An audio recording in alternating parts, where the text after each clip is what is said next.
Shout out Mile High Minute, man, for making shit happen for artists like us, you know what I'm saying? And like I said, it's your one-stop shop for everything you need. That's Denver. So tap in, tune in, follow, and show love.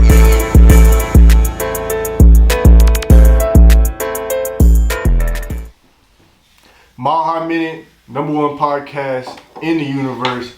We live in Denver, Colorado with C'est La Vie, man. What's the word? What's up, man? What's up? How y'all doing, man? Shit, it's your boy, and we with your mans. And yeah, man, shit, how's it going, nigga? It's going good, bro. I appreciate you for coming on, man. Hell yeah, for sure. So let's this is our first interview, so let's get into your background story. All right. You originally from Colorado?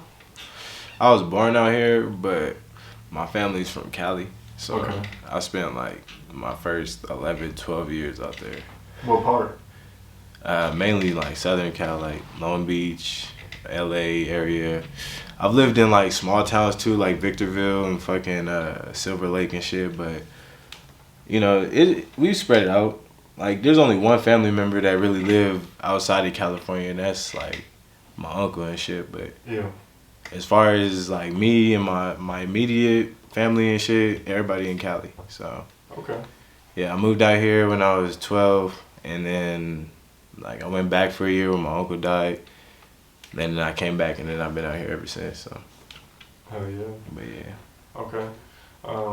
How old were you when you moved to Colorado? Back, because I know you said you were born in. Well, actually, first, what part of Colorado were you born in? Denver. Denver? Yeah, I was born at St. Joseph's. St. Joseph? Yeah. Okay. So. And then you moved out, came back. At what age did you come back to Colorado? 12. Yeah, so that was like 06. And then from like 06, so that was like 6th grade. Yeah, 6th grade to like junior year. I left junior year, spent my junior year out there, and then I came back senior year out here, yeah. So you moved around a lot, kind of. More or less, yeah. But, I mean, that's how life gets sometimes, you know? Yeah. So. How was that? It's crazy you bring that up. I was just talking to someone today about that. Like, how was it, you know, having to transition and move a lot and, like, go to different schools and stuff like that? Like, shit. You face some struggles having to meet new people and stuff? Like, a lot, yeah. But you learn to adapt, you know, just because you do it so much. Right. But, like, for the most part, it does get rough on you because you, like, damn, man, you know, I just got these cool little friends. Now we leaving again, you know. You spend 1 year here, and then you spend the next year in the next city or whatever. So, you know, my aunt, when she gave us the option to come out here, we took that shit hands down. Like, we ain't never been to Denver. You know, that's my hometown. So before she could even finish the question, I'm like, yep, we going out here. And we moved, and that was like the first time we ever like stayed somewhere for like actual extended amount of time. Yeah. You know, so. Even though it was cold out here, you wanted to move? She talks shit every day. And she actually moved back. So I'm out here by myself and shit now, well, with my mom and my sisters and shit. Yeah. But she moved back because she like, nigga, fuck the fucking cold. Right. She like, that shit dumb. But I love it, bro. That shit different. You don't really get that shit in California. It snowed like one time ever in my life in California. That was like some weird shit. I've been there a couple times, pretty cool, but yeah, lived here basically my whole life for the most part. Okay, so what was life like growing up, you know, with school and stuff? Were you pretty good at school? You weren't really feeling school? How was it? I was bad, bro. Like bad grades and stuff? Just bad in general, just doing shit. I had a temper and shit growing up, so it was like, I was always fighting for one, and then it's just, I don't know, man, I just felt like, man, fuck school. Like, and it's not even to say fuck school, it's just like, I didn't need no piece of paper to tell me how smart I was, so. Yeah.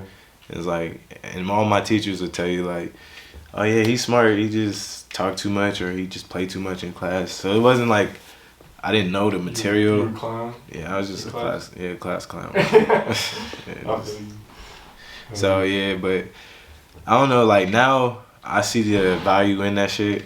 Like I wish I would have taken it a little more serious and did what I was supposed to, because I mean honestly it really does set you up for shit like, you know, business end of music or, you know, the accounting end, you know, with math and shit. So right. Man. That's real that you said that, man. Yeah. Respect it. So you didn't end up graduating then? Or? Yeah. Yeah, I did, but.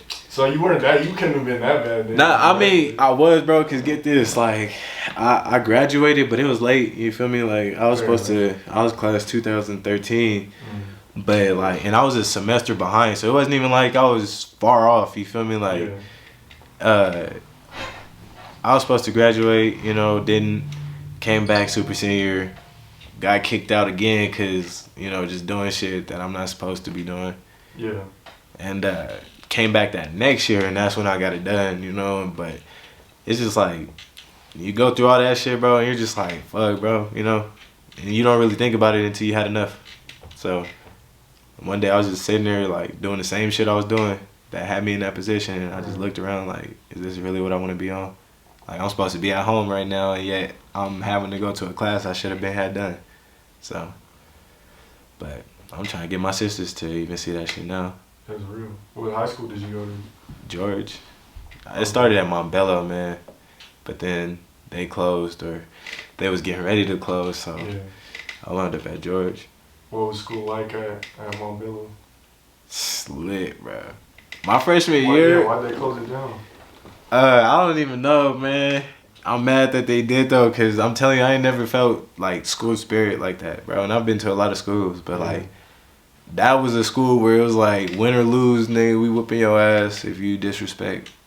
And that's real. It was tight to be a part of that shit, bro. Like, we didn't have much, you know, like, we didn't have off campus, we didn't have free uniform. Nah, bro. We had a cafeteria, school lunch. We had a uniform, you feel me? So, like, everybody there, the only way you can really express yourself is by having, like, you know, shoes and stuff, or, like, just the accessories, but we had uniforms, so it's like we didn't have much but our school spirit, you know? So that shit was tight though, man. Like, I wouldn't take it back for nothing. Did they change it to like I think it's called like the far northeast? Yeah, they opened up into like multiple schools or something. Yeah. They did the same thing to George.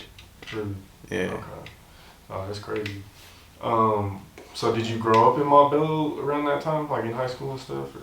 Yeah. Okay. Yeah, I was a Bellside baby, man. How was life in Montbello? Back then, yeah, I didn't really know much about it. You know, I'm just like, shit, you know, I was thinking like, I don't know, it's like, it was different, you know, but I was thinking shit was sweet when I first moved down here because, you know, you from Cali, you're like, man, you know, whatever. Yeah, you think shit's sweet. And then, like, I think the Montbello parking ride, bro, before that shit closed, off of Albert. Okay. The OG parking ride, like, before they switched all this shit. Yeah. That shit was, man, what, you see a nigga get his ass whooped right there, and that shit just changed your perspective, like, all right, maybe shit ain't sweet out here. So, you know, like, and then, you know, going to school, you hear the rumors, like, where not to be, and, you know, like, where to walk and shit like that, but that's how it was then. Now, it's a little bit different, but, yeah, it was tight, though, growing up back then in Montbello. It was like... How is it different? Different now, they got all these bike lanes, for one. Yeah. Bike lanes, man, they changing everything, bro. Like, all these schools that's going from, you know, like, actual high schools and, like, actual schools to multiple schools and shit. And then the middle school I went to was Rachel. I guess it's not even Rachel no more. They didn't change that shit. Really? Yeah, they didn't. I forget what they about to call it, but that's crazy. Yeah, the shit's changing. Did you play any sports growing up? I played football. What position? I don't know, man. I played football, but that wasn't really my thing. Like, I just did that shit just because, you know, I like football, but my thing was like rap always. But when I played it, it was a little bit of it was like lineman. I tried playing tight end once, and then like running back. But that shit was like short lived. Fair enough. When did you start making music then? When did that become a... 7. I was 7, bro. That's crazy. 7 years old, man. And my brother, he was the rapper. He was doing, and he's cold, bro. Like, you know what I'm saying? So it's like, I wanted to be him to the point where it's like everything he was doing, I was trying to do. So it's like he was skateboarder. I wanted to do okay, skateboarding. yeah. You know, he was a magician. I got into magic. He was a fucking mini little crocodile Dundee catching lizards, and I'm right behind him trying to see how I can catch lizards. You feel me? Knowing damn well I'm scared of lizards. Yeah. But like, fuck it. You know what I'm saying? I'm watching him catch them, so it's like fuck it. But he got into rap, and when I did that shit, he didn't just like put me on like he did everything else. Right. He's like, you know, this shit you gonna actually appreciate. You know, he's like, you gonna sit down, find you some rappers you like, figure out what you like about them. You know, and he actually made me study the game, like actually be a student. Right. You know, and so I don't know, man. It was like I started at 7. He was writing my reps for me, and then I'd probably say like he ran away that next year. So then I was on my own from there. But it was just like, sorry to hear that, bro. Nah, you good. Life shit, bro. Yeah. Shit happens, nigga. You know, it is what it is, bro. We a product of our environment, but you know, adapt and adjust is how you always look at it. I respect it, man. I like how positive you are with your energy and stuff, and like, you feel me? You kind of gotta you gotta remind yourself. That should be pissing me off though, man. Cause it's like, you know, he had potential, bro, and he had to bear the shit that niggas shouldn't have to bear because he didn't want us to, you know? Like, he should be the one doing this interview and shit, not me, you feel me? Like, he should be the one, you know, with the big name, or, not to say that I'm even big, but I feel like had he been in my position, bro would be big, you know? But, like, that's why I'm going hard with this shit, you know, or trying to go hard with it, you know, for him, because it's like, he's the one that instilled that passion in me, bro, and that's something that ain't really there no more. Right. With this music shit. For you? For music in general, you know? Like your passion, you said? Nah, like passion in general. So like I have my passion because of him, but I'm saying like I'm doing it, you know, for him and to show, you know, like, you know what passion is. I don't know if I'm explaining it right, you feel me? But like, you good. I am fried, nigga, so I'm fried, bro. You good. But yeah. I meant like what I was trying to ask was like, well, I mean, you answered my question, but I was just trying to ask, like, I suppose that he installed that passion and motivation into you to do this shit, you feel me? You know what I'm saying? Even when times are tough and you're feeling unmotivated, you're like, I don't know if I want to put time in it. Oh, yeah. You know? Yeah. Always, bro. And then there's more shit to it, you know? Like, so I want different shit, you know, for my family. Yeah. For my moms, you know, for everybody. And it's like I feel like the only way I can do that is if you come up on a couple mil overnight, you know, like Drake said it best, man, shit happened overnight, it couldn't happen any quicker. Right. Like, I want to know what that shit's like, so I'm gonna fucking work harder than I ever have, you know, because of the simple fact that I feel like he would if he was out right now, you know. I respect it. So obviously he inspired you. What else inspired you growing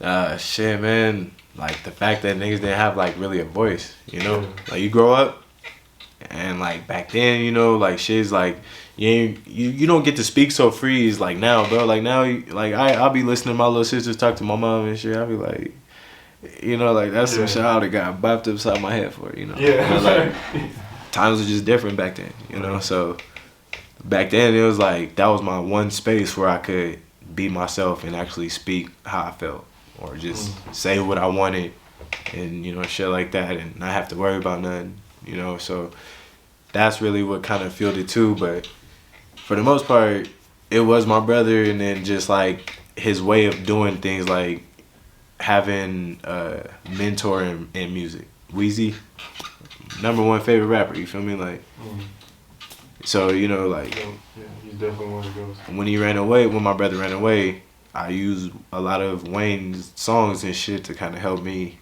get better and shit. Yeah.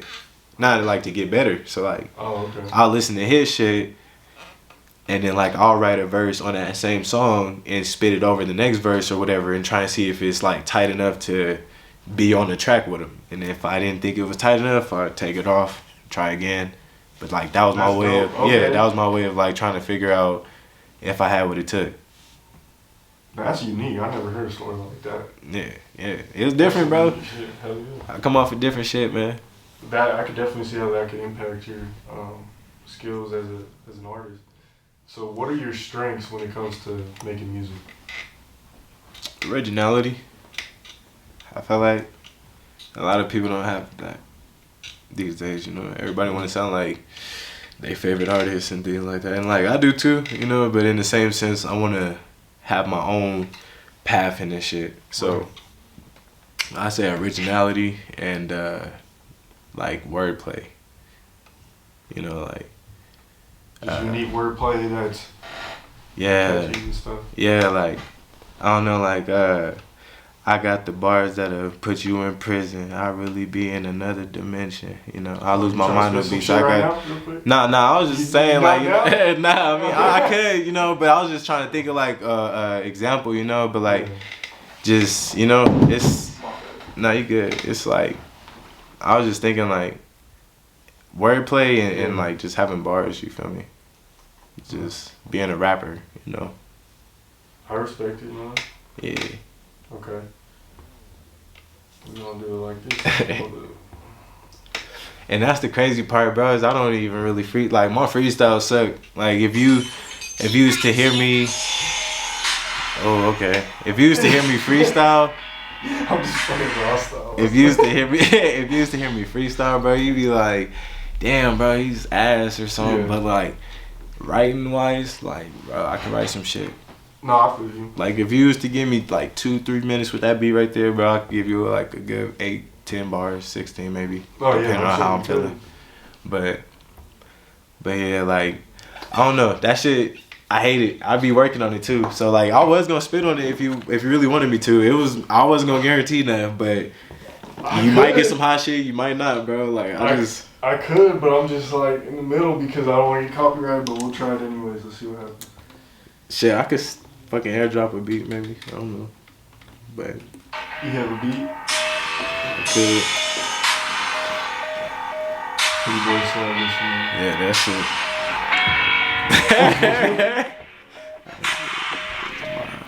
Swag. Okay, hold on.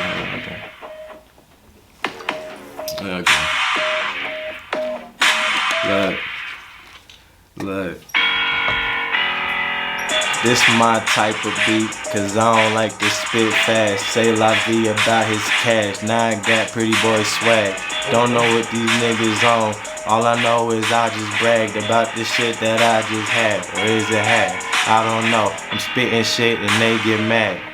And I just get a check. Shit, I'm just like, what is next on this checklist? If I'm down bad, might snatch a nigga necklace. But if they look at him, they be like, shit, he ain't impressive. Ooh. Nah, I ain't stressing about a nigga like him.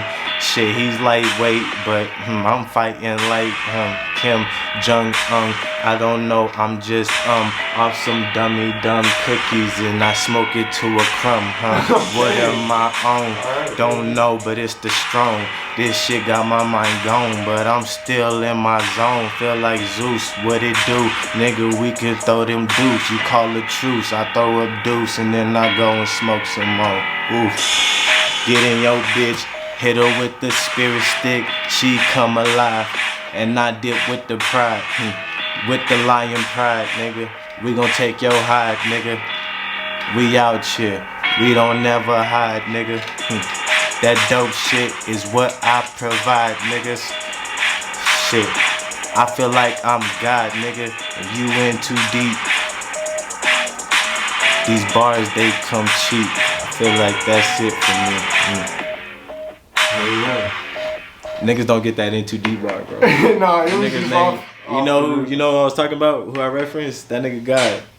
His name was God in the song and in the movie, and he was like the supplier. I was gonna say I was getting some Lil Wayne vibes. That's what I was hearing. Like that's he's my idol, bro. Like I'm telling you, bro. Like I'm so much of a fan to the point where like I might fight a nigga if they talk shit about him. Like when he's like, I got 1 million dreadheads in the lobby. Like I ain't no dreadhead, but nigga, I'm still in the lobby ready to punch on niggas. Like what's up?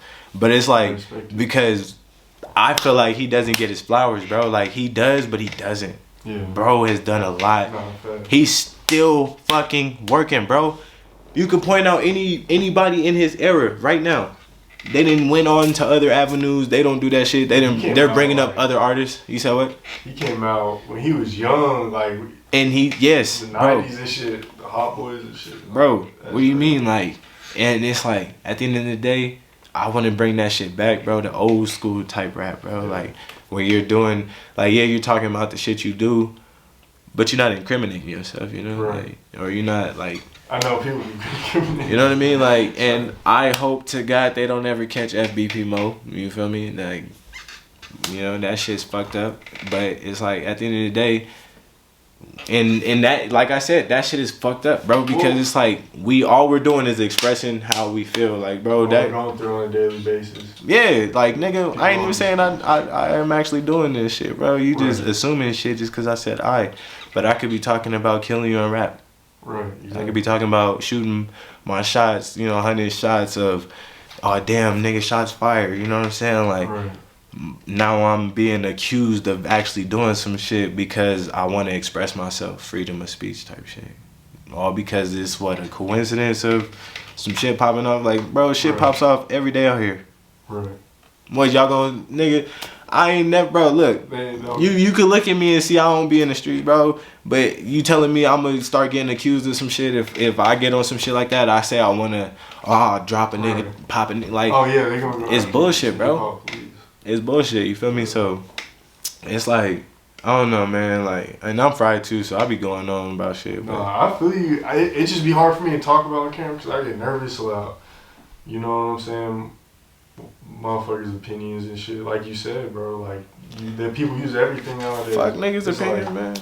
Like, I mean. But no, when it comes to this shit, bro, like, I'm gonna keep it 1,000. You know what I'm saying? If they really out there doing whatever they doing, like.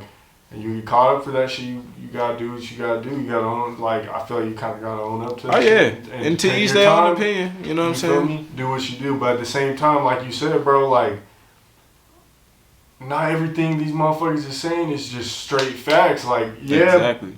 People might be living certain ways, whatever, but, like, people is not. Not everybody. They expressing themselves as they in the studio expressing themselves, speaking on stuff, like.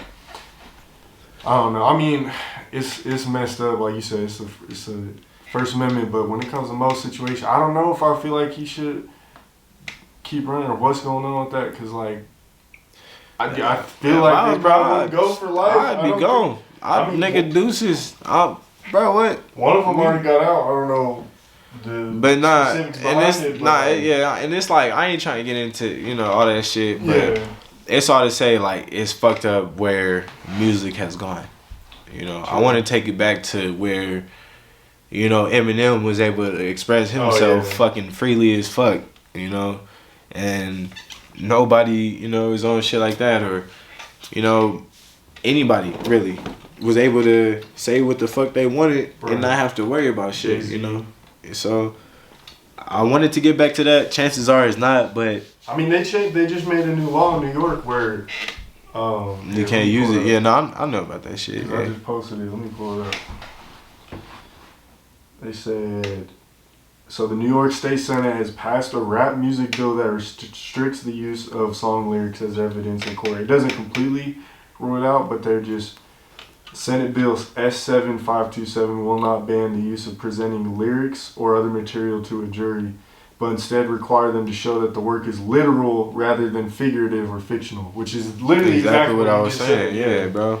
But so hopefully that keeps going. Hopefully they pass that in Colorado and shit, whatever. Yeah, it's a matter of showing, like, cause at this point, bro, it's a lot of young niggas, bro, that's making it. That's blowing up and shit. And if I was to ever make it, and if I was to ever make it big, bro, or even get any type of traction with this shit, I want to show niggas that, bro, like, you could still have, like, your way of rap or whatever, but, like, just have some different content, bro. Like, be creative with this shit. That's what the fuck it's meant for. Like, we're entertainers, you feel me? And, like, that shit can only be so entertaining, you know what I mean? Like, yeah, that is a good point, too.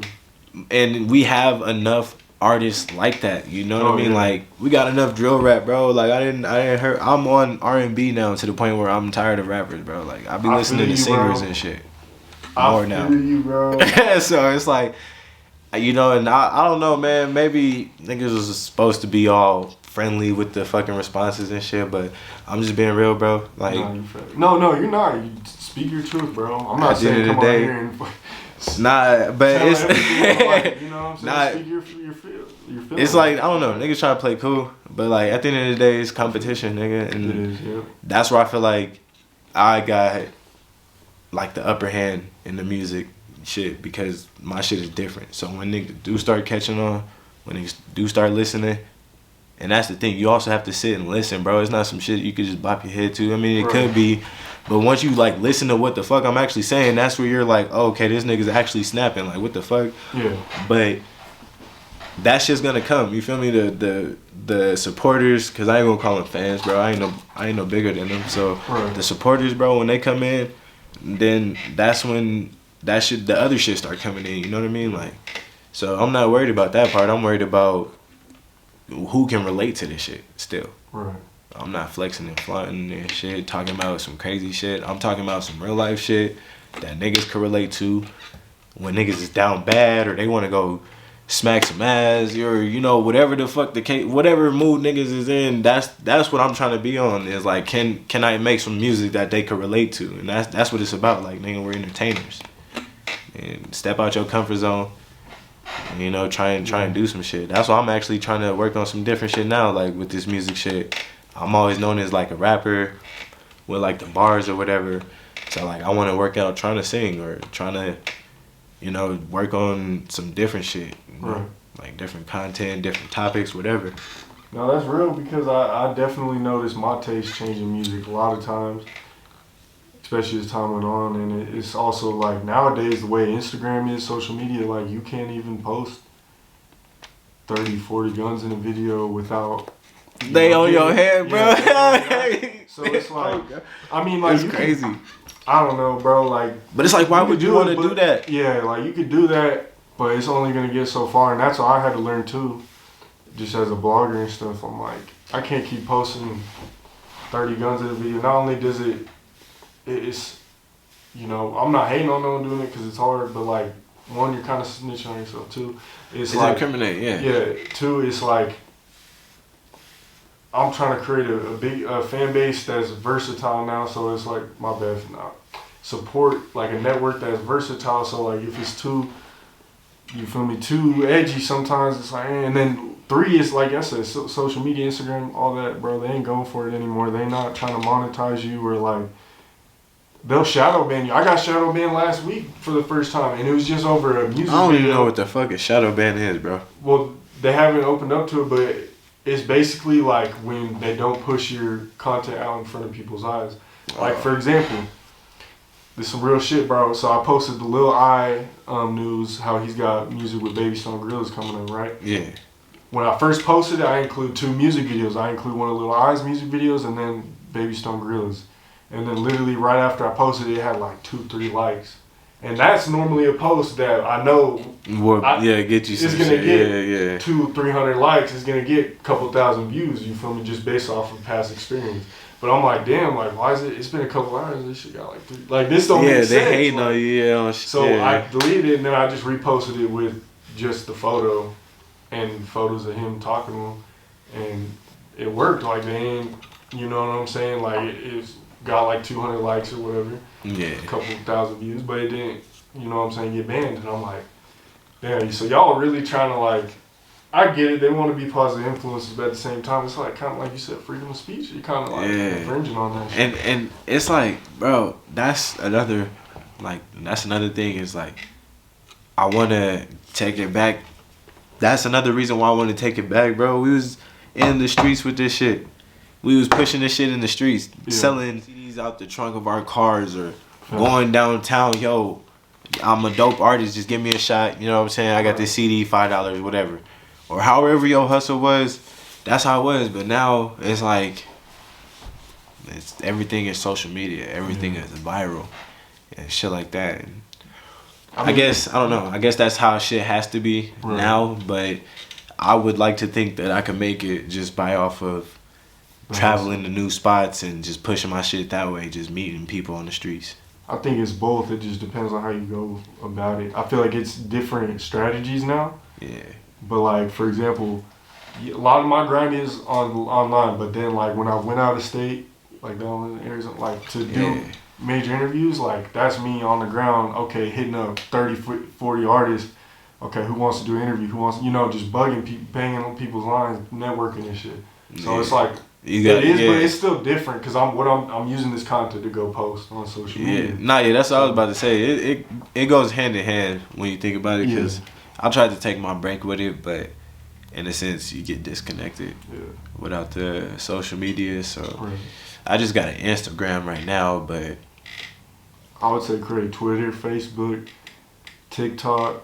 And bro, I just don't really be on that shit, bro. I mean, I guess I should be on it, but I don't, bro. I don't post on it. I don't really know who to follow or like what to really. I don't know, bro. You do. You don't know yet, but I'm telling you, you could. I mean, shit. You were here when we were with Sauce Walker. Yeah. Like, you know what I'm saying? That shit was like, tight, bro. Like, that shit was tight, man. Like that shit. You figure it out. You just gotta keep going. But I want to get more into your story. So, do you have any weaknesses that you're actively working to improve on? I don't know if it's necessarily like a weakness, but I'd say, well, like not being able, like I feel like I can't make like a catchy hook. You feel me? Like I be trying, and maybe I do. I don't know, but like I feel like that's a struggle of mine, man. I'll be sitting there brain smoking and shit when I'm trying to fucking come up with a hook. Like, god damn, why is this shit so hard? But I'd probably say that'd be a weakness, and then just getting ahead of myself in terms of lyrics. Like I always stumble on my lyrics. You know what I mean? So like sometimes it'll translate on the stage if I ain't focused or something, or like in the studio I gotta take like 1,000,001 takes because I keep getting ahead of myself or something. So I'll probably say that too, but other than that, nah. Not that I can think of, yeah. Okay. So what is it about music that makes you feel passionate? Just how it makes you feel, bro. How like it really just like it can stir moods and shit. Like it can really influence you, And I don't know, man. It's like that shit just makes you want to like pursue that shit more. Being able to create those moods or create those vibes, to know that you're the one orchestrating, what's happening. Nah, it's not even getting deep, bro. It's just like you really think about it, man. Like from a rapper's perspective, like I'm pretty sure most rappers could feel me on this. Like when you just chilling or something, like I don't know if you as big as, what I'm saying, like where you could be popping in the club or whatever. I'm talking like from a local aspect, just to meet someone who even fucks with your song or who even knows you, or to know that there's a state that you ain't did no type of promotion in that's fucking with your music. Like I don't know nobody out there, and yet they're streaming my shit, and so it's like that, to know that like that you have that type of capabilities with what you're doing. It's like reassuring food, and it's like it makes you want to push that shit harder. It kind of like, what I'm saying, reinvigorates that fuel that you get, that you need to keep going. So, I respect it. Describe like some pros and cons about being an artist, like some of your favorite parts of being an artist, and then some of the parts where you're like, I really don't like being an artist. The number one part that I would like about it, that I would say I like about it, is like the ability to do something that most people can't do. Like if you could do it good, or if you got a certain way of doing it that nobody can do. Right. Like I feel like that's something good, and reassuring. That's a pro for sure. The opportunities you get, the networking abilities, or opportunities that open up to you. Right. Just a lot of shit, bro. It's a lot of things that you could like about it, but at the same time, it eats a lot of your time.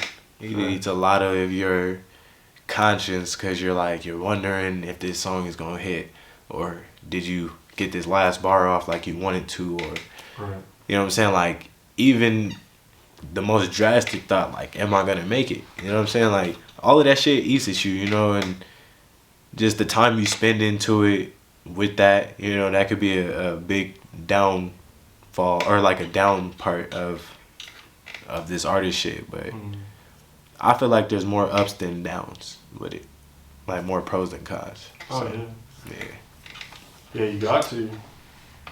Otherwise, you won't be doing it, right? Yeah, exactly. Okay. Let's get into some good topics. So, bar exam. How'd that come together? It started with a couple songs at first, and then I was just listening to like what I was saying, and I was just like, man, these are some fucking bars right here. Okay. And I was like, I've always been the type to try and take a cliche bar or cliche word or whatever is cliche and like throw my own twist on it. So like, you know how everybody be like, oh, I got bars like a prison, I got, you know, saying shit like that. Well, what about the bar exam?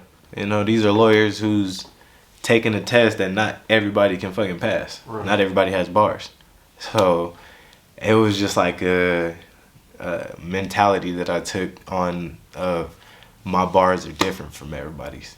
Like I ain't saying you ain't got bars, but you ain't got bars like mine, you know what I mean? Like, these ones are different. So I just created a whole plethora of songs that just kind of, you know, embodied that idea. So, and then it's like, and then you came with bar exam too as well, right? I'm coming with it, yeah. Okay. A lot of my shit just got delayed because, you know, I'm on dad duties now, but it's still coming. Like, I got a project, Intoxicated, that's before the bar exam too. But. So how did Intoxicated come together? And how'd you feel about the first, what would you call it, like a tape, EP, album? I would call it an album just because of how much I'm putting into it. Right. And you dropped it on what platforms? It hasn't even dropped yet, man. Like, I just been having No, my bad. I meant like bar exam. Oh, the bar exam. That shit, man, it's on everything. You can find it on Pandora, Apple Music, Spotify, shit like that. But yeah, it came together just from just wanting to be different, you know, like basically just adding my own twist on some cliche shit, you know. Yeah. So. Okay, and then you say you got Intoxicated coming up though, and bar exam too. Yeah, I got Intoxicated supposed to drop yesterday, but shit happens, you know. So I guess I just gotta go Kanye with this shit and just drop it when I can. Right. Yeah, but I don't know, man. I don't know. I had like this crazy ass heartbreak that I went through. I ain't gonna get into it, but yeah, that shit fucked me up, bro. So like, I was popping pills and doing a bunch of crazy shit. You feel me? So I just decided to like let that be like the last of it. You know, I quit that shit. You know, quit popping pills. Wayne got me a job. Wayne got me a shorty that actually promotes and invests in myself or in me and shit.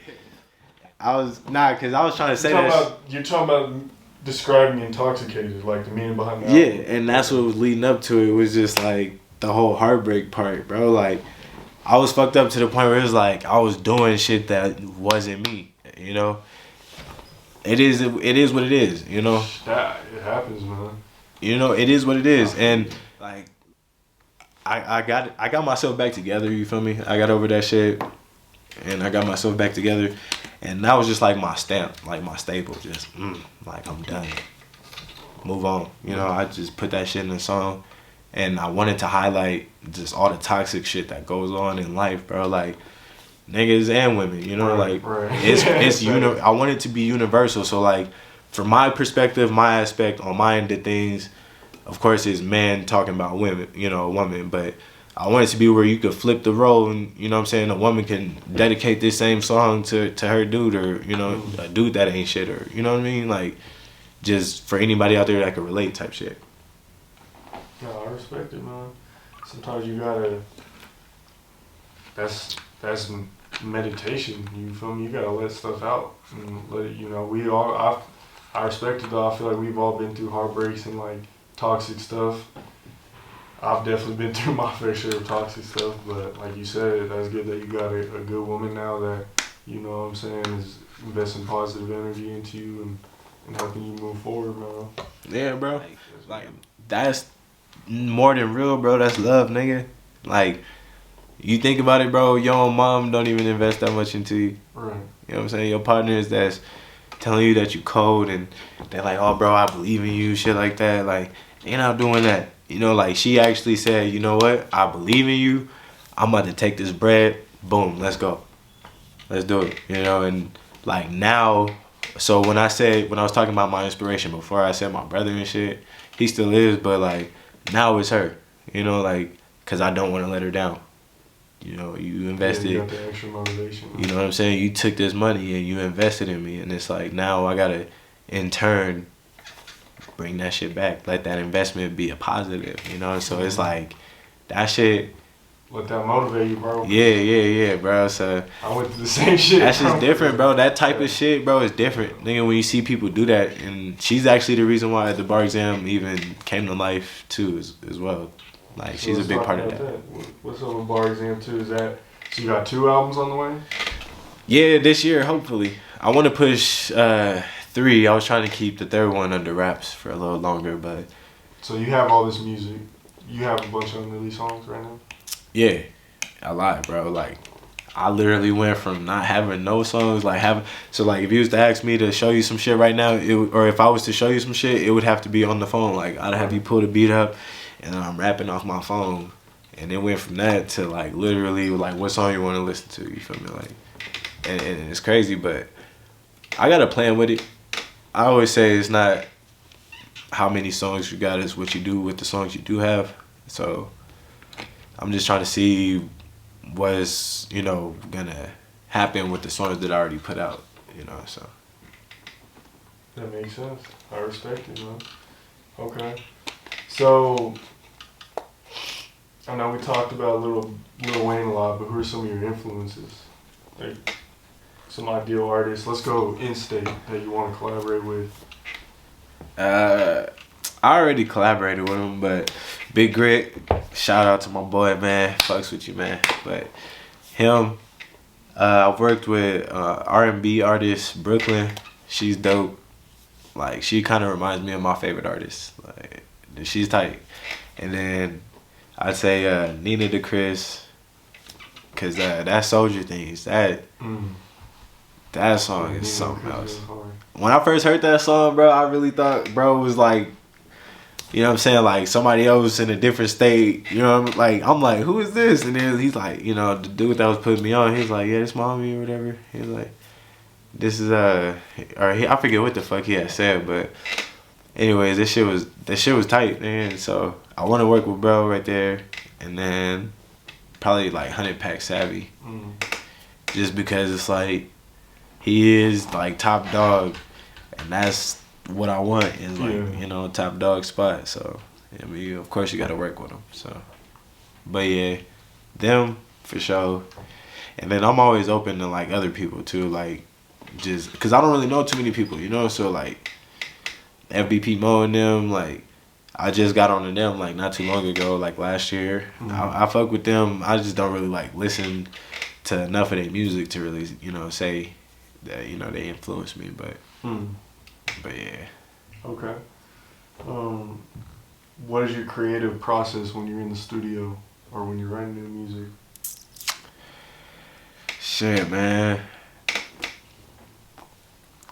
I don't really have a process, bro. Like, I mean, I guess what it would be is just like I'll listen. Like, so if we was to go through it right now, I'll pick a beat, and then I'll probably go through like a freestyle session of it, and then like that'll be where I'll work out my cadence or how I'm gonna deliver some shit, or you know what I'm saying, like just my rhythm or whatever. Right.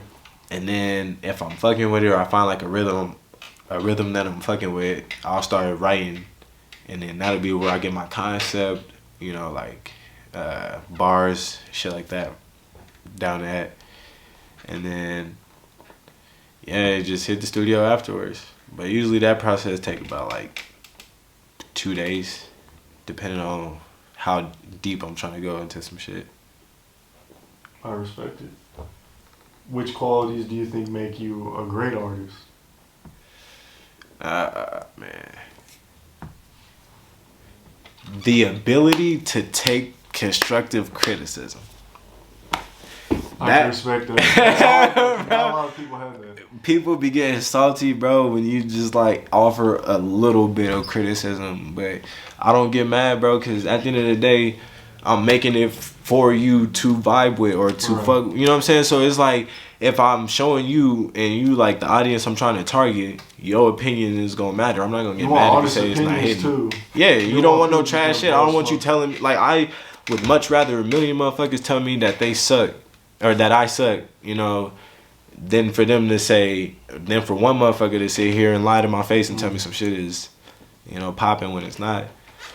And that's one reason why I'm doing this interview, is because like I want to see if, you know what I'm saying, if I'm like really, really trash or if I'm really, really good, like, or if I'm in the middle, who knows, you know, but that's real. There's only one way to find out, you know, so that's why I'm doing this shit. But I don't know, man, it's like, I could sit here and talk to you and take some constructive criticism on my music and actually use that the next time I'm writing and like actually apply it to some shit. And 9 times out of 10, the reason why I got better at doing it is because 9 times out of 10 it works. You go and you listen to a person and you realize like, damn, that was actually right, you know what I mean? And then you working out a whole new set of bars or a whole new, that you didn't even know about or didn't even think of just because you listened to a motherfucker. So I'd say that's definitely a quality that I definitely appreciate, but would make me stand out. No, that's real. That's part of the reason why I do this, is to motivate. It's like kind of constructively criticizing the scene in a way. Yeah. You know. Yeah, with me.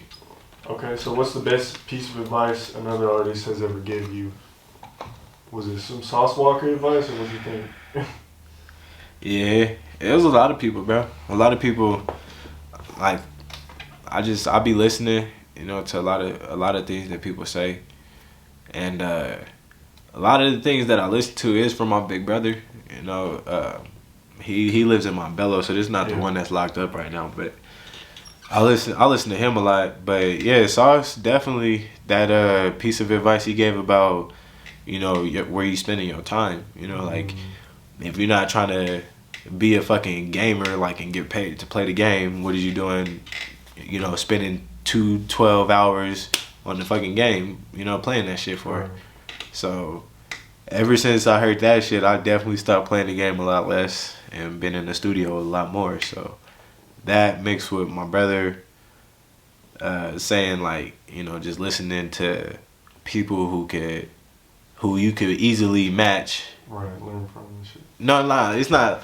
He was basically like saying, like, you know, people is quick to tell you what to do, but, you know, like what to do on how to be successful or how to make it, but will have, you know, the same shit as you, you know, and it's like, you gotta stop listening to niggas like that. Right. And I stopped doing that, and like, just shit's been a lot smoother since I did that. You listen to people like Sauce Walker and Kanye, or, you know what I'm saying, Weezy, when they talk, and listen to what they say, and shit, you just, I don't know, trying to apply that shit, because a lot of niggas don't really even know what it takes to fucking make it. I know I don't. I'm not going to sit here and cap like, yeah, I know what it takes. I mean, I might have an idea, but I'm not going to sit here and act like I know what it fucking takes to make it. Otherwise, I'd be fucking big already. Same here, bro.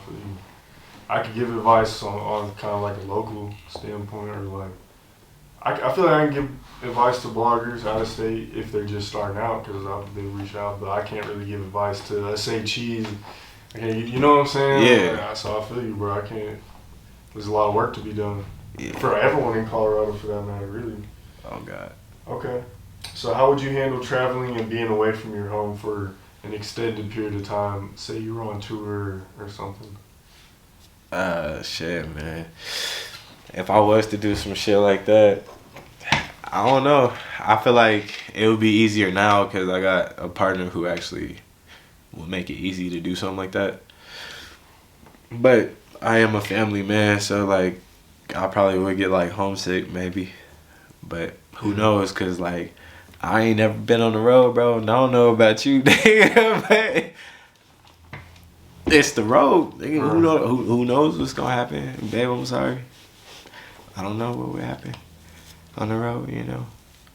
But I know, like, for sure, I'll eat that shit just because I was on the road, and you know, you just bringing that bag home to your family, and that'll be what fuels me. Like, I gotta eat this shit. But I respect it, man. You manifested some real man. solid energy right here. I'm telling you, bro. I really be sitting here just, man, like mad, and it's like mad at myself, not nobody else. I be mad at myself, nigga, that nobody sees me or knows who I am. And a lot of it could be my fucking name, bro. So I've been thinking about changing my shit. I thought about it a couple times, but I like it. It's unique. Yeah. Does it come up? Huh? When they Google your rap name, does it come up? I mean, shit, it might. Try it. I don't know. It might. Cause that's real advice. You should, you know what I'm saying? I don't know. I don't suggest changing the name unless it's like you got a name that it's similar to other stuff. Yeah. Or like you're like, all right, I could. But that's why I don't want to change it, because it's unique. You feel me? And that'll show who my real supporters are, like the ones who really fuck with me, because then they won't. They'll know how to spell my shit. You feel me? So stay with it, bro. But if you stay with it, you gotta run with it. Cause I feel like changing the rap name. Like, what rapper have you ever known that was really successful? And then changed their name, yeah. I mean, Titty Boy is the only one, bro. But he changed it, so you gotta change it like in the beginning stages. You feel me? Same with like. But Duffelbag Boy, bro. Duffelbag Boy was hot.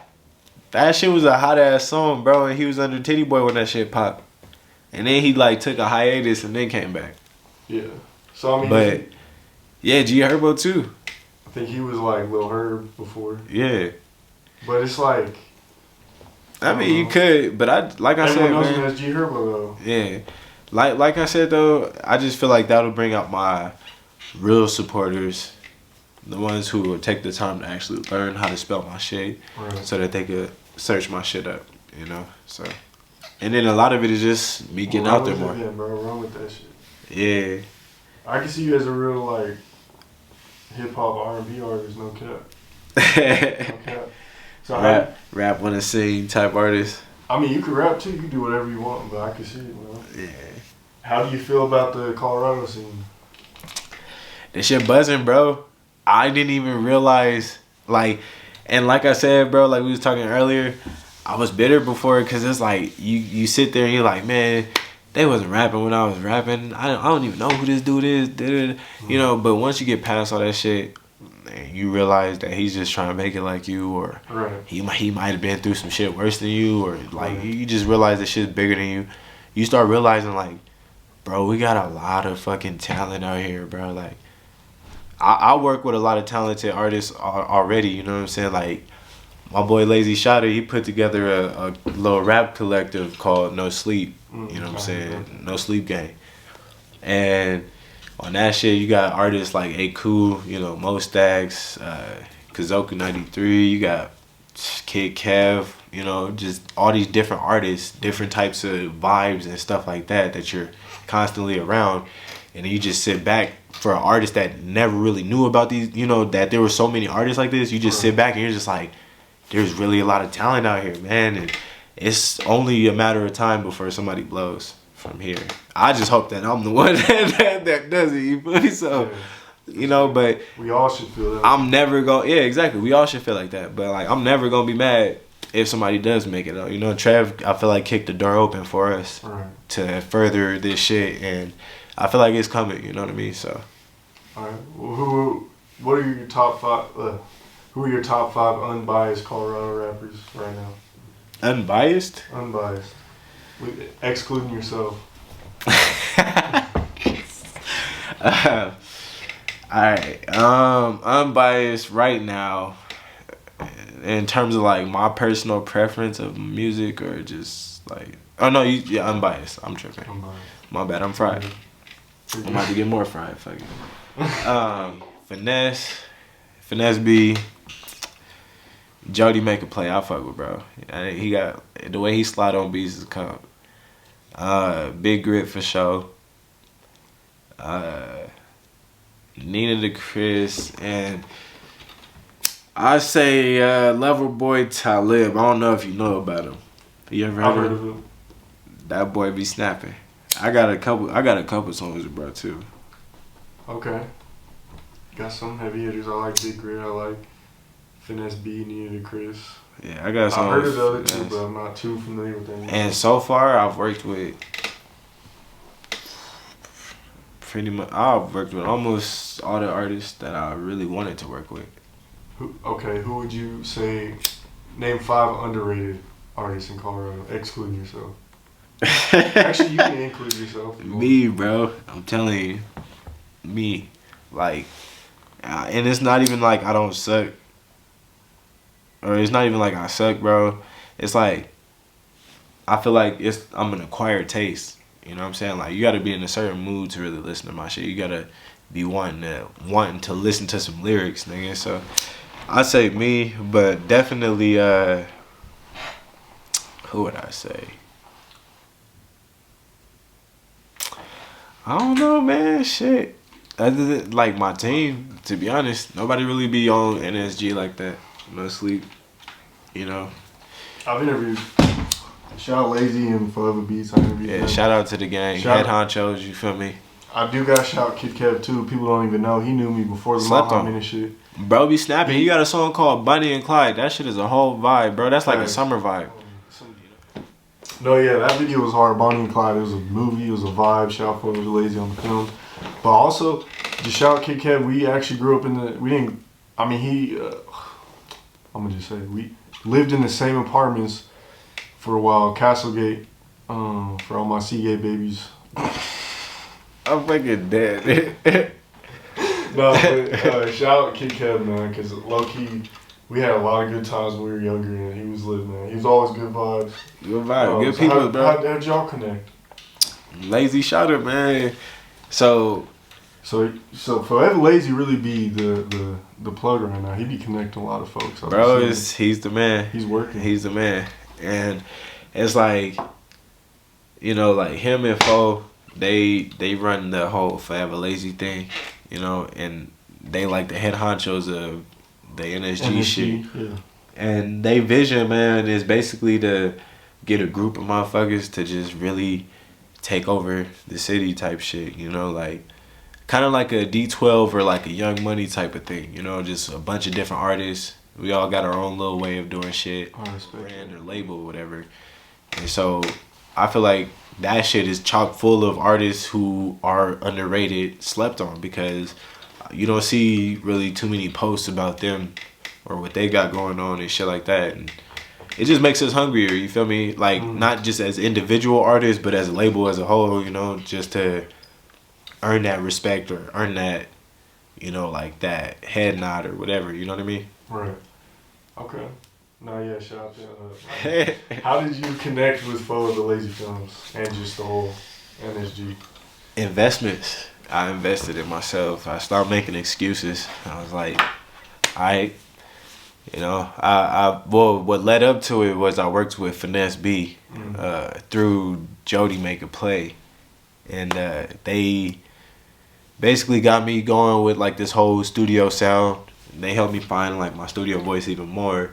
And then I forget what happened, man, but I basically hit him up, hit Lazy Shot up, you know, to record or whatever. And I bought like 2 hours from him. And I guess he liked what I did, because then, you know, he hit me with that offer to hop on the label or whatever. So it started with that, and then I did like a couple music videos, and then we was like locked in ever since. So yeah. Oh, that's dope. Let's talk about No Friction with Shot by Foevalazy Films. Definitely one of your hottest visuals today. So how did that come together? And what was the idea behind the song and the video?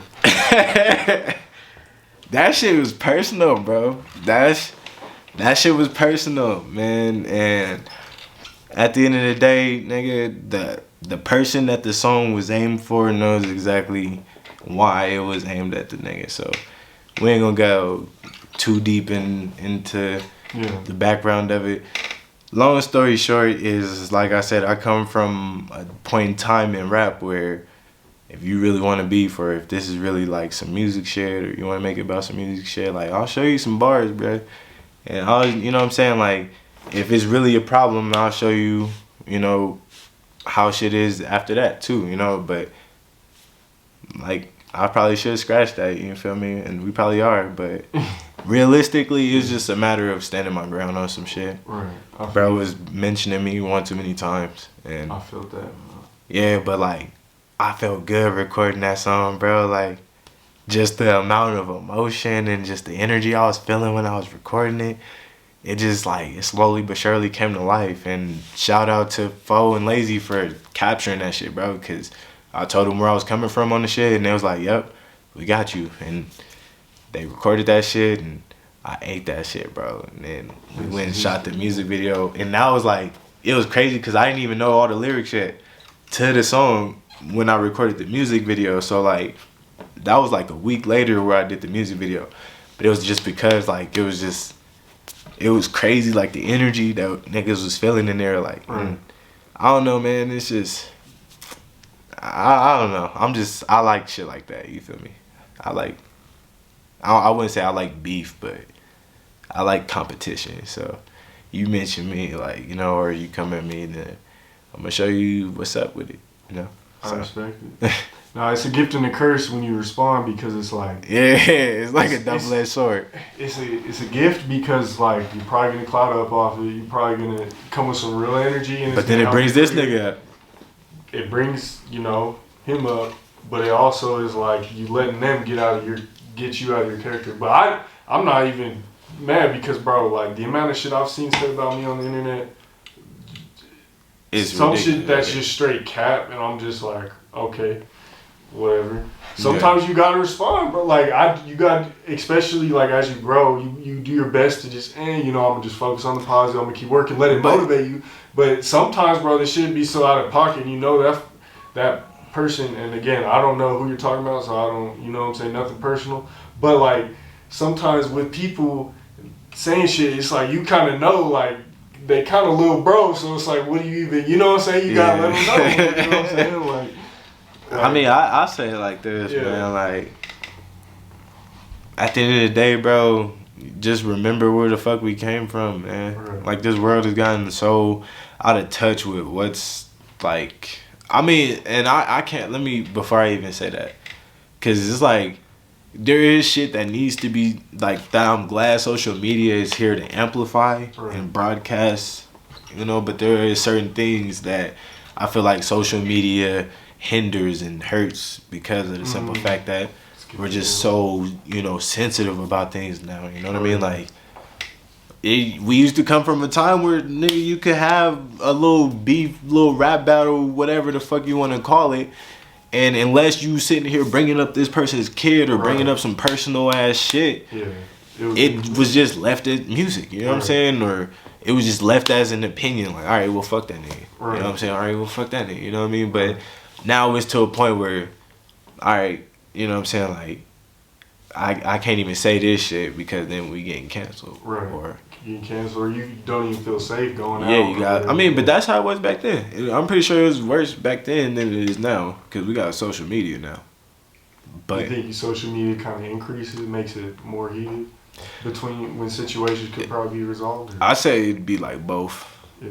Like the need to go viral is like at an all-time high right now. So sometimes I do be feeling like shit is staged, but in the same, like, not even staged, but like I feel like people do shit because they're like, oh yeah, this will make a good post, or, and it's not like they even like really just blatantly thinks that shit, but I think that social media has an influence to where society's gotten to that point, you know what I mean? So I don't know, bro. It's like, it's irritating, but in the same sense, you gotta just understand where we are and then adjust and adapt. So, but I'm never gonna shy away from saying what I need to say or something. Yeah.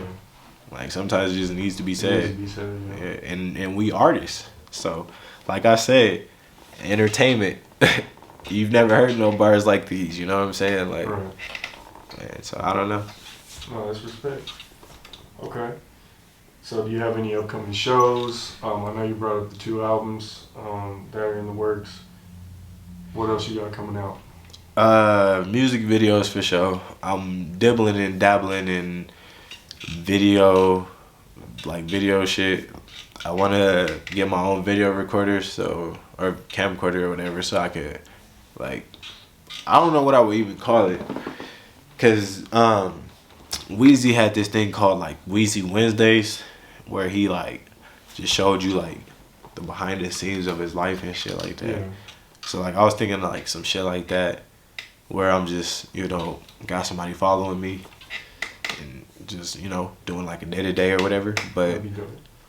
other than that, man, I'm just on my dad duty, so I really just plan to promote this year. So like I got this thing called like a fan pain. It's not like a campaign, but a fan pain, and it's basically where you just go out and get you like organic followers or subscriptions or subscribers or whatever. Like the fan pain where I just go downtown and just get fans that way, or not even fans but supporters, you know what I mean? Like That works, bro. I did just that shit. yeah, when I just first basically started. like, yeah, if you fuck with me, you gonna stop and check it out. If not, you just gonna keep it pushing. And it's a lot better than hopping on, asking somebody to check your shit out and then never knowing if they do, you know what I mean? So I just figured that'd be a better way to go about shit or whatever. No, it works, bro. I remember I was downtown when I first started Mall High Man with a couple homies, and we were just going around by the bars asking people to subscribe.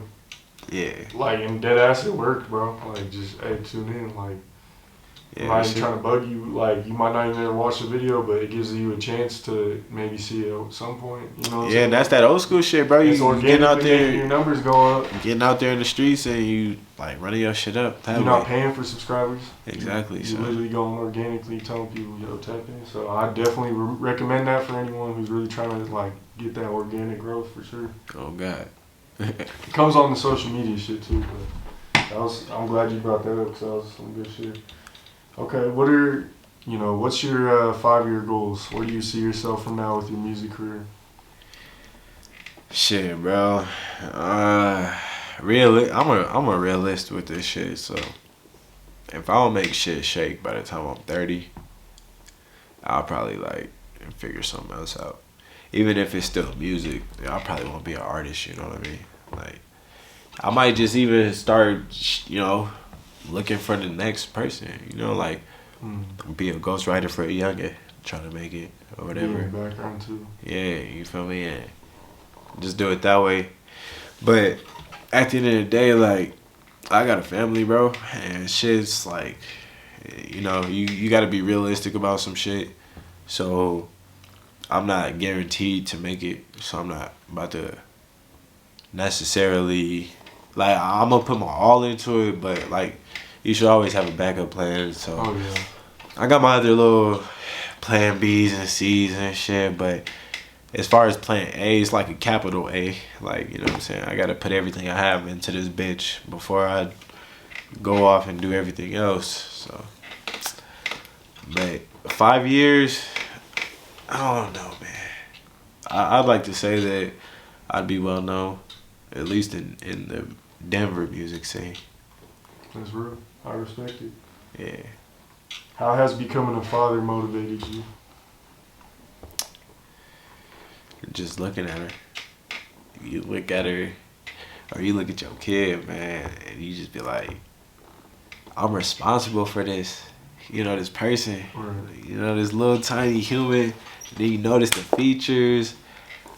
Man, it's a beautiful thing, bro. And it's like, I can't stop cheesing because I honestly just really did not think that I'd be a dad. You feel me? And it happened. And you spend all this time stressing like, am I gonna be good enough? How's my kid gonna turn out? Is he gonna like me? Whatever your fears is, that should go away when you hold her or you hold him. You look at him and then you just like, I want to do good for you.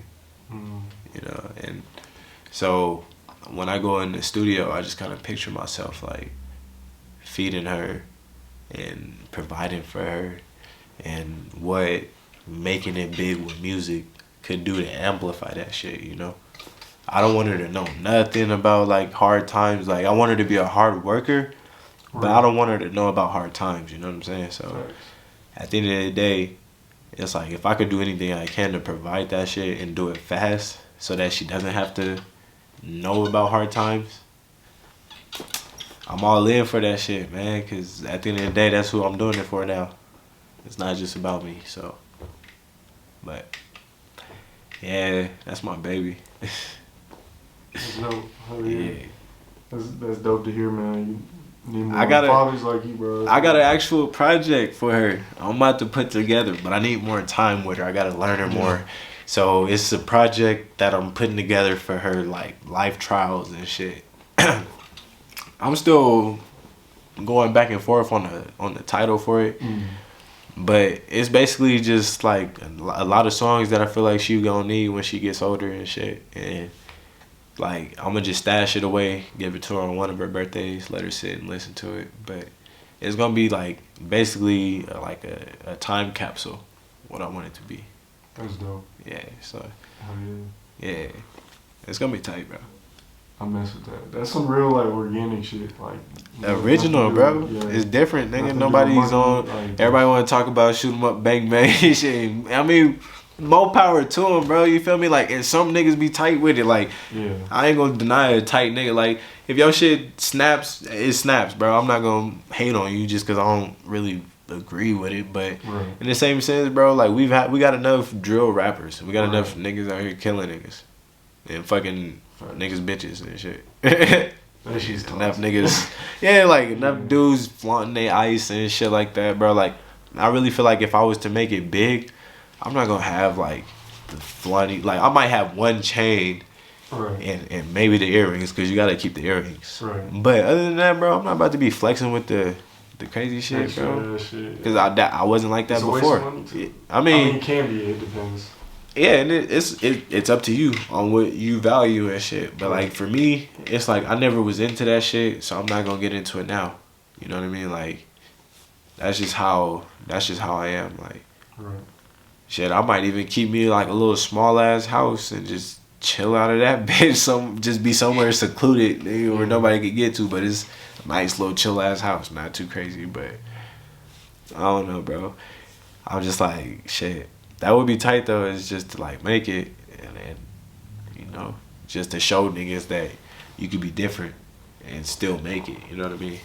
But you can, it's possible for sure. Yeah. Okay. You got a feature with Big Grit coming up, right? Yeah. How did that come together, and then what's the news on that? You got a song name and when that's coming out? It's called 100 Racks. And yeah, that shit, man. I've been teasing it on my story, but I don't know when I'm gonna drop it necessarily. But I heard about Big Grit through Ross and Rhino, and unfortunately, you know, I don't really do business with Ross and Rhino anymore. But what happened? You know, I just ain't gonna get into it. But long story short, it's the constructive criticism part. You know, you offer that shit, people just either they take it or they don't. I'm not gonna. You want to run a good business, you know what I'm saying? Then honest feedback is the only way to make that business better. So I'm not gonna be the one to shy away from that shit. So I respect it. And shit, you know? After this, I want some feedback too. Oh yeah, I got you. But yeah, nah. So I met when I was, you know, following Ross and Rhino and shit. He did a street interview with Grit. Yeah. And I checked that shit out, and I fucked with his sound, you know, and like the fact that his shit was different, you know, and I'm like, all right.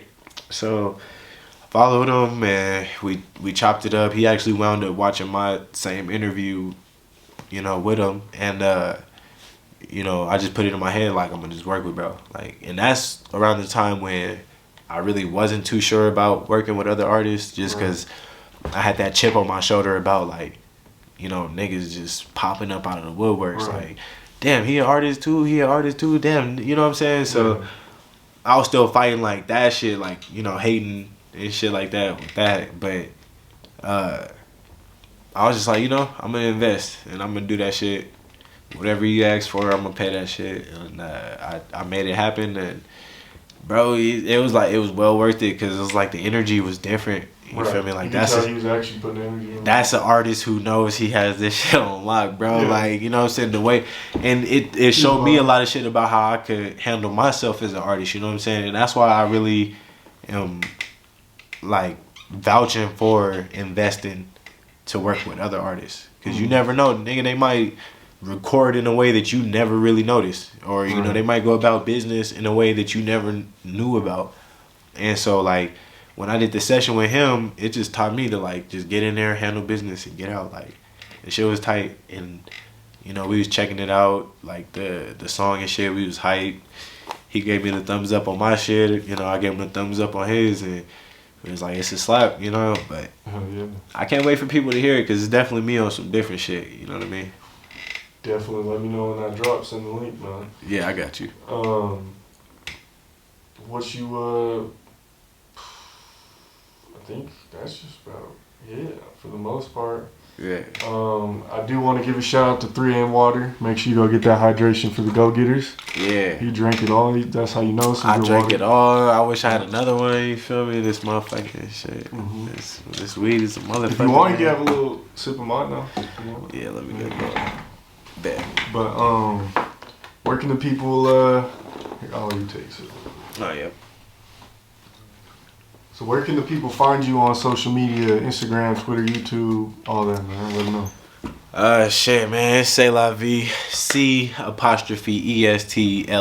I know it's a lot, but you know why. So you can find me. If you're a real fan and you fuck with me, I ain't gonna call you a fan. I'm gonna call you a supporter. Anyways, find me on Instagram at nosleep_ C'est la vie. YouTube, C'est la vie TV.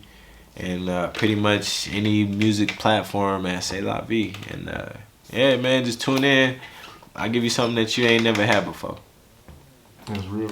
Shout out Mile High Minute, man, for making shit happen for artists like us, you know what I'm saying? And like I said, it's your one-stop shop for everything you need. That's Denver. So tap in, tune in, follow, and show love. I appreciate that. Yeah. Is there any shout-outs you got? Shout out to the team, nigga. NSG, no sleep. I ain't got my hoodie on. Shout out Fo, shout out Lazy, man. Y'all head honchos, nigga, make this shit happen.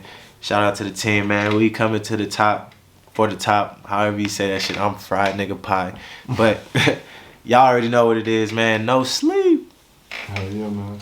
Hey, this has been a legendary interview. I appreciate you for coming on the show. I appreciate you, Gary, for real. Yeah. That shit was hard. Hell yeah. Make sure y'all hit that like button. Comment down below who you want to see next on the Mile High Minute. Make sure y'all hit that subscribe button, hit that bell button to stay notified when all the latest news drops. Make sure y'all go follow C'est la vie on everything. Instagram, YouTube, all platforms, all that, man. Mile High Minute, #1 podcast in the universe. We out. Yeah, bitch.